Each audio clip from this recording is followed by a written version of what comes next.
दोस्तों एक बात हमेशा याद रखिए, जब किसी इंसान की इज्जत, उसकी मान मर्यादा दांव पर लग जाती है तो वो इंसान कुछ भी कर सकता है। और आज की जो सच्ची घटना मैं आपको सुनाने वाला हूं वो इसी बात की जीती जागती मिसाल है। एक दोस्त ने अपने ही दोस्त की जान ले ली। क्यों? क्योंकि उस दोस्त ने उसकी बहन की इज्जत के साथ खिलवाड़ किया था। ये कहानी सुनकर आपका भी दिल भारी हो जाएगा। तो चलिए इस पूरी घटना को विस्तार से समझते हैं। दोस्तों ये कहानी है उत्तर प्रदेश के बस्ती जिले की। बस्ती में एक थाना है जिसे पुरानी बस्ती थाना कहते हैं। बात है 8 मार्च की सुबह की। करीब 7 बजे थे कि थाना प्रभारी रणधीर मिश्रा अपने काम में लगे हुए थे कि अचानक उनके फोन पर एक अनजान नंबर से कॉल आई। फोन करने वाले ने बताया कि साहब, गोरखपुर लखनऊ मार्ग से जो डुमरियागंज जाने वाली सड़क है ना, उसके किनारे एक लड़के की लाश पड़ी है, आप जल्दी आइए। पुलिस फौरन अपनी टीम के साथ उस जगह पर पहुंचती है और जब लाश को देखा तो मालूम हुआ कि मरने वाले लड़के की उम्र करीब 22 से 23 साल के बीच थी। उसके गले पर एक हल्का सा निशान था जिसे देखकर पुलिस ने अंदाजा लगाया कि इस लड़के का गला जो है वो दबाकर हत्या की गई थी। घटनास्थल पर काफी लोग जमा हो गए, लेकिन जब पुलिस ने पूछा कि इस लड़के को कोई पहचानता है क्या, तो कोई भी कुछ नहीं बोला।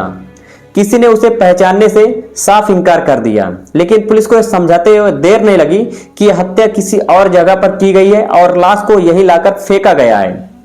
जब पुलिस ने लाश को अपने कब्जे में लिया, पोस्टमार्टम के लिए भेज दिया गया और अज्ञात आरोपियों के खिलाफ हत्या का मुकदमा दर्ज करके जांच जो है शुरू की गई। लेकिन इस केस में सबसे बड़ी परेशानी यह थी कि जब तक लड़के की पहचान नहीं होती पुलिस आगे बढ़ नहीं सकती। इसलिए पुलिस ने लाश की कुछ तस्वीरें खींची और उन्हें आसपास के तमाम थानों में भेजा। चौक चौराहा पर पंपलेट चिपकाए और सोशल मीडिया पर भी डाले गए। पुलिस ने हर मुमकिन कोशिश की, लेकिन धीरे धीरे 20 दिन बीत गए। किसी ने उस लड़के के बारे में कुछ पूछा, पुलिस भी बहुत परेशान हो गई और धीरे धीरे जो है 20 दिन गुजर गए, लेकिन ना कोई थाने में आया, ना किसी ने उस लड़के के बारे में कुछ पूछा। पुलिस भी परेशान हो रही थी। लेकिन जैसे हर रात के बाद सुबह आती है, आखिरकार 25 मार्च को एक उम्मीद की किरण आई। बस्ती के बस स्टैंड की दीवार पर जो फोटो चिपकाई गई थी उसे वहां से गुजरते हुए एक व्यक्ति ने देखा और उस आदमी का नाम था चंद्रमणि उपाध्याय, जो अंबेडकर नगर के नूनासिला गांव के रहने वाले थे। चंद्रमणि ने जैसे ही उस फोटो पर नजर डाली तो वो एकदम से रुक गया। उसने उस लड़के को पहचान लिया। उस लड़के का नाम था प्रदीप कुमार उपाध्याय। उम्र करीब 23 साल, मूल रूप से फैजाबाद जिले का रहने वाला था।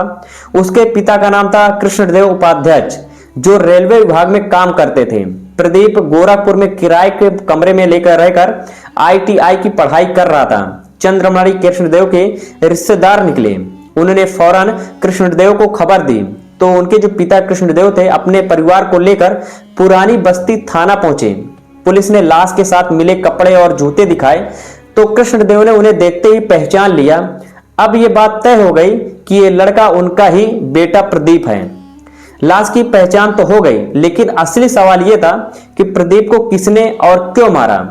पुलिस के पास कोई और सुराग नहीं था। लेकिन अब जब पहचान हो गई थी तो जांच को एक दिशा मिल गई। पुलिस को पता था कि प्रदीप गोरखपुर में रहता था और वहां पढ़ाई करता था। तो पुलिस जो है बिना देर किए हुए गोरखपुर में उसके किराए के कमरे के आसपास जाकर लोगों से पूछताछ की। पुलिस को पता था कि प्रदीप गोरखपुर में रहता था और वहां पढ़ाई करता था। तो पुलिस जो है बिना देर किए हुए गोरखपुर में उसके किराए के कमरे पर आसपास के लोगों से पूछताछ की, लेकिन वहां भी कुछ खास नहीं मिला। लोग या तो जानते नहीं थे या तो बताना नहीं चाहते थे। तब पुलिस ने एक अहम कदम उठाया। प्रदीप के मोबाइल नंबर की कॉल डिटेल निकाली गई। उस CDR को ध्यान से देखा गया तो 2 नंबर खासकर ध्यान खींचने वाले निकले। पहला नंबर था जिस पर प्रदीप ने 7 मार्च को दोपहर में आखिरी बार बात की थी। दूसरा नंबर वो था जिस पर प्रदीप पिछले कई महीनों से लगातार और लंबी बातें करता आया था। पहले नंबर की डिटेल निकाली तो पता चला कि ये नंबर एक आदमी के नाम पर रजिस्टर्ड है जिसका नाम है नन्हू पांडे। उम्र करीब 30 साल, मूल रूप से गोंडा जिले के मनकापुर थाना क्षेत्र के हर्षपुरवा गांव का रहने वाला। और यह बेहद अहम बात थी, नन्हू पांडे एक हिस्ट्री सीटर था। उस पर पहले से ही 10 से 12 मुकदमा दर्ज थे, जिनमें लूटपाट, हत्या और धमकी तक के मामले शामिल थे। अब पुलिस ने दूसरे नंबर की डिटेल निकाली तो पता चला कि ये जो नंबर है एक 20 साल की लड़की के नाम पर है। नाम है राधिका। और जब पुलिस ने राधिका के बारे में और खंगाला तो एक चौंकाने वाला खुलासा हुआ। राधिका और नन्नू पांडे सगे भाई बहन थे। अब पुलिस की समझ में बहुत कुछ आने लगा था, कड़ियां जुड़ने लगी थी।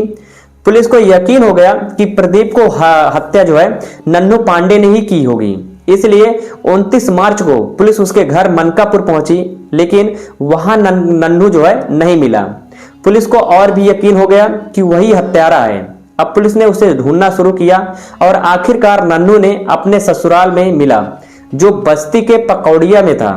पुलिस ने उसे वहीं से गिरफ्तार कर लिया और थाने में जब पुलिस ने नन्नू से पूछताछ शुरू की तो पहले उसने बहुत घुमाने की कोशिश की, लेकिन पुलिस पहले से ही उसकी पूरी जन्म कुंडली खंगाल चुकी थी।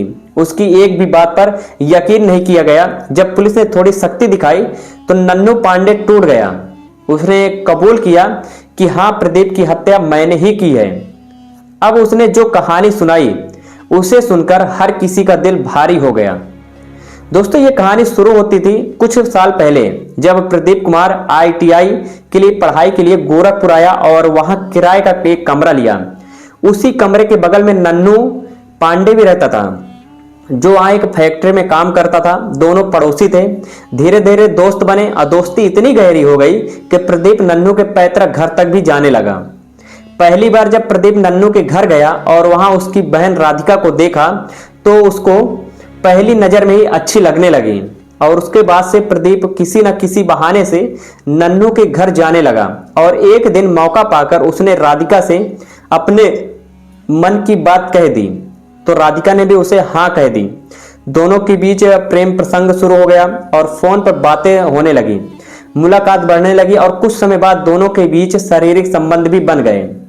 उस मौके पर प्रदीप ने चुपके से कुछ तस्वीरें और वीडियो अपने फोन में बना लिए और जब राधिका ने विरोध किया तो प्रदीप ने उसे समझाया कि हम दोनों प्यार करते हैं, शादी करेंगे, ये यादें हैं हमारी रहेंगी।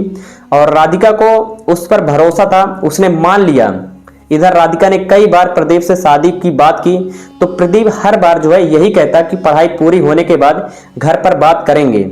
राधिका इंतजार करती रहती, लेकिन कुछ महीनों बाद नन्नू को अपनी बहन और प्रदीप के बीच के रिश्तों की भनक लग गई तो वो गुस्से में तो था, लेकिन पहले उसने राधिका से बात की। राधिका ने बेबाकी से सब कुछ बता दिया कि हाँ, मेरा प्रदीप से प्यार है, शारीरिक संबंध भी है और जल्द शादी भी होगी। नन्नू का गुस्सा जो है थोड़ा शांत हुआ। वो खुद प्रदीप के पास गया और पूछा तो प्रदीप भी प्यार की बात मानी, लेकिन जब नन्नू ने दबाव दिया कि जल्दी शादी करो तब प्रदीप का असली रूप सामने आया। प्रदीप ने सीधे मना कर दिया। उसने कहा कि मैं तुम्हारी बहन से शादी नहीं करूंगा और तुम मुझे उससे मिलने से भी नहीं रोक सकते।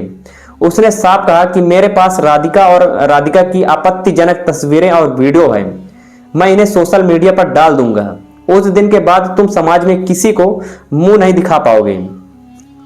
दोस्तों, ये सुनकर नन्नू के पांव तले से जमीन खिसक गई। जिस दोस्त पर उसने भरोसा किया था वो इस तरह से उसकी बहन की इज्जत को हथियार बनाकर उसे ही धमका रहा था। नन्नू अपनी बहन के पास गया, उसे समझाने की कोशिश की, लेकिन प्रदीप इतना चालाक था कि उसने पहले ही राधिका को फोन करके समझा दिया था कि तुम्हारा भाई मेरे खिलाफ तुम्हें भड़काएगा, उसकी बात मत सुनना। राधिका ने अपने भाई की बात को अनसुना कर दिया। वो प्रदीप पर आंख मूंद कर भरोसा करती रही। नन्नू बार बार प्रदीप के पास गया, समझाने की कोशिश की, लेकिन प्रदीप ने हर बार उसकी बात को ठुकरा दिया। उसे इस बात का कोई डर नहीं था कि नन्नू एक हिस्ट्री सीटर है। उसे लगता था कि उसके पास राधिका की तस्वीरें हैं, इसलिए नन्नू कुछ नहीं कर पाएगा, इसलिए नन्नू कुछ नहीं कर सकता। लेकिन प्रदीप ये भूल गया था कि इज्जत और मान मर्यादा किसी भी इंसान की सबसे बड़ी ताकत होती है और उसकी सबसे बड़ी कमजोरी थी। जब भी किसी की इज्जत पूरी तरह से दांव पर लग जाती है तो वो इंसान कुछ भी कर सकता है। नन्नू को पूरा यकीन हो गया था कि अगर प्रदीप ऐसे ही चलता रहा तो एक दिन वो सच में वो वीडियो और तस्वीरें फैला देगा, समाज में उनका नाम बर्बाद हो जाएगा, बहन की जिंदगी तबाह हो जाएगी। नन्नू ने एक भयानक फैसला कर लिया।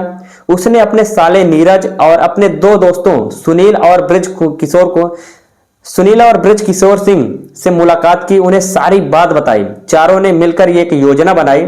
7 मार्च को दोपहर में नन्नू ने खुद प्रदीप को फोन किया और बड़े प्यार से बोला कि भाई आ जाओ, मनकापुर में मिलकर बैठते हैं, राधिका के बारे में कोई हल निकालते हैं।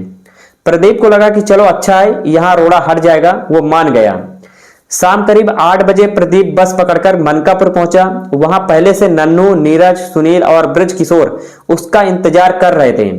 तो नन्नू ने एक आखिरी बार प्रदीप को समझाने की कोशिश की, कहा कि मेरी बहन की इज्जत के साथ खिलवाड़ मत करो, लेकिन प्रदीप ने फिर मना कर दिया। तो उसके बाद चारों ने मिलकर प्रदीप की इतनी बुरी तरह पिटाई की कि वो अधमरा हो गया और वहीं गिर पड़ा। फिर उसे नन्नू की कार में डाला और वहां से चल पड़े। गोरखपुर लखनऊ मार्ग पर जब डुमरियागंज वाली सड़क पर पहुंचते हैं तो एक सुनसान जगह देखकर चलती गाड़ी के अंदर से ही प्रदीप के गले में रस्सी लपेटकर इतनी जोर से खींची कि उसकी मौत हो गई। फिर एक सुनसान जगह पर लाश फेंक दी गई। प्रदीप का मोबाइल बंद करके अपने पास रख लिया गया और चारों अपने घर चले गए। जब अगले दिन 8 मार्च को प्रदीप के पिता कृष्णदेव ने जब बेटे के नंबर पर कॉल किया और फोन बंद मिला तो वो गोरखपुर गए और वहां बेटे को नहीं पाया तो नजदीकी थाना में गुमशुदगी की रिपोर्ट दर्ज कराई। और उसी दिन सुबह बस्ती पुलिस को वो लाश मिल चुकी थी। और पुलिस ने जब सारी जांच पूरी की और चारों आरोपियों को गिरफ्तार किया तो सबूत के तौर पर वो कार भी कब्जे में ले लिए और जिससे लाश लाई गई थी। सुनील और ब्रिज किशोर पहले भाग गए थे, लेकिन 2 दिनों के भीतर वो भी पकड़ लिए गए। जब प्रदीप के परिवार को पूरी सच्चाई पता चली कि बेटे का किसी लड़की से अफेयर था और उसने उसके भाई को ब्लैकमेल किया था, तो वो यकीन करने को तैयार नहीं थे। लेकिन कॉल डिटेल से सब साफ था। महीनों की बातचीत का रिकॉर्ड वहां मौजूद था। और जब राधिका को पता चला कि उसके प्रेमी की हत्या उसके अपने सगे भाई ने की तो उसे तब जाकर एहसास हुआ कि शायद भाई सच ही कह रहा था, शायद उसने गलत इंसान को चुना था। इस वक्त चारों आरोपी जो है नन्नू पांडे, नीरज, सुनील और ब्रिज किशोर जेल में हैं और अपने किए की सजा जो है वो काट रहे हैं। दोस्तों, ये कहानी हमें कई बड़ी बातें सिखाती है। पहली बात, किसी पर भी आंख मूंद कर भरोसा मत करो। प्रेम में अंधापन खतरनाक होता है। राधिका ने अपने भाई की बात नहीं मानी, जिस भाई ने उसे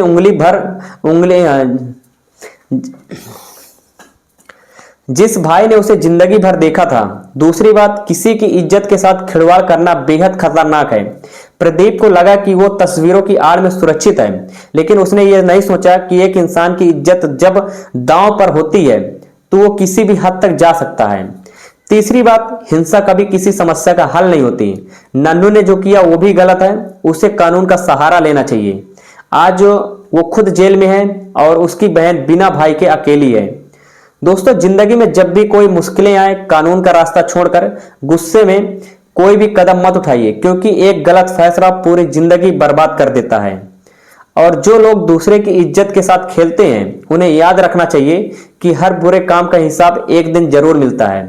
दोस्तों, आज की हमारी जो सच्ची घटना थी, इस कहानी को सुनाने का मकसद किसी के दिल को ठेस पहुंचाना नहीं था, बस जागरूक करना होता है।